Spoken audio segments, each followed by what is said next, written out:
You know, Shauna, in the current heated political race, there's always a big argument about whether we should raise the minimum wage or not.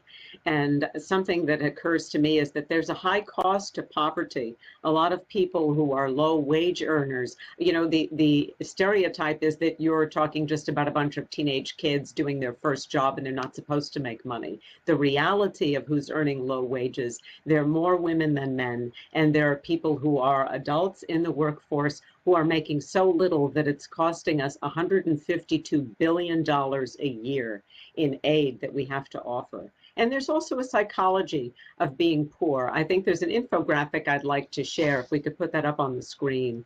And it's called Before You Judge Someone on Food Stamps. I do my nails myself. My phone has been my Christmas present for my dad for the last 3 years. My bag is a knockoff. My car belongs to my mom. My son's name brand clothes are from Goodwill. I work 2 jobs. Forgive me for not looking poor enough for your stereotypical view of poverty.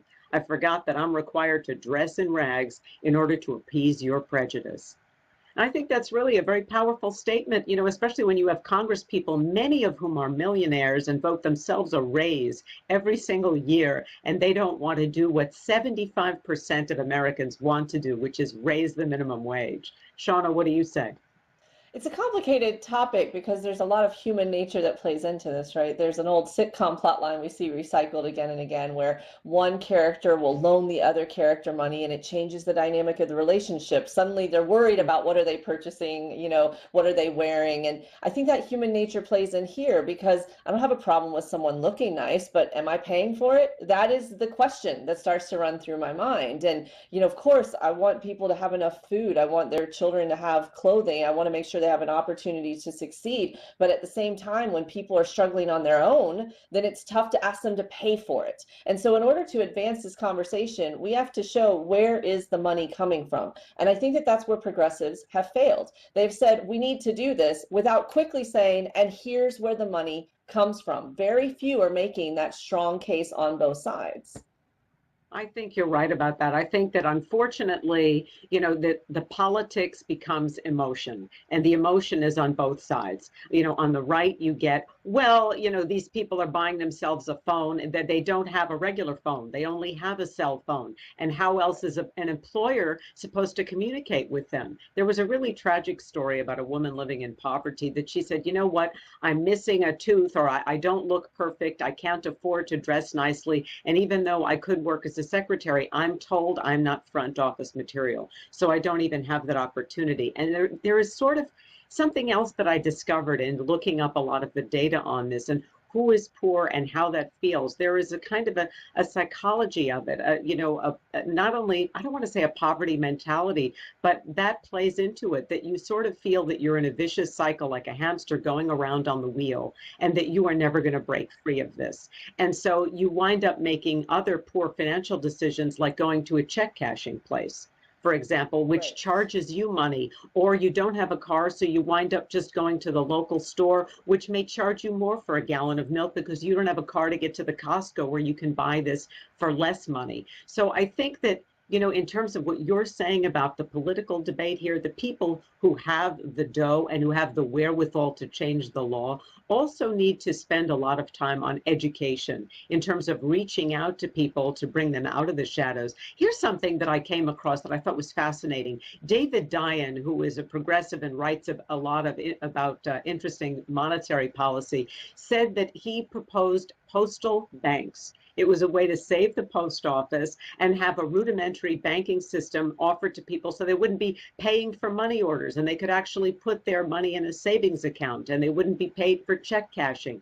And, there is also an argument to be made that when you raise the minimum wage, you're not only raising people's self-esteem, but they're also helping the economy because they have to spend all their money. They've got to put it back out there because they need to feed their families.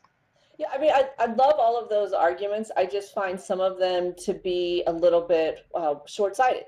Retail is struggling right now. We're seeing chain after chain after chain shutting down. A lot of these minimum wage jobs are retail jobs. So now we're saying it's going to be even harder to keep your retail store open. Now, is that a reason not to do it? No, but give me a solution that keeps those business owners in mind. You know, the check cashing idea, love it. Elizabeth Warren is a big proponent of it. I've heard her speak about it. But at the same time, poor people don't trust banks. They're not going to trust it anymore if it's at the same place that they're getting their bills, which is the post office. So I think that what has to happen is not a soundbite conversation. Conversations like these that go beyond one or two steps and say, okay, I see your point, but let's look at the reality of this and tell me how exactly is it going to work. And everyone's going to have to give a little, or it's not going to happen.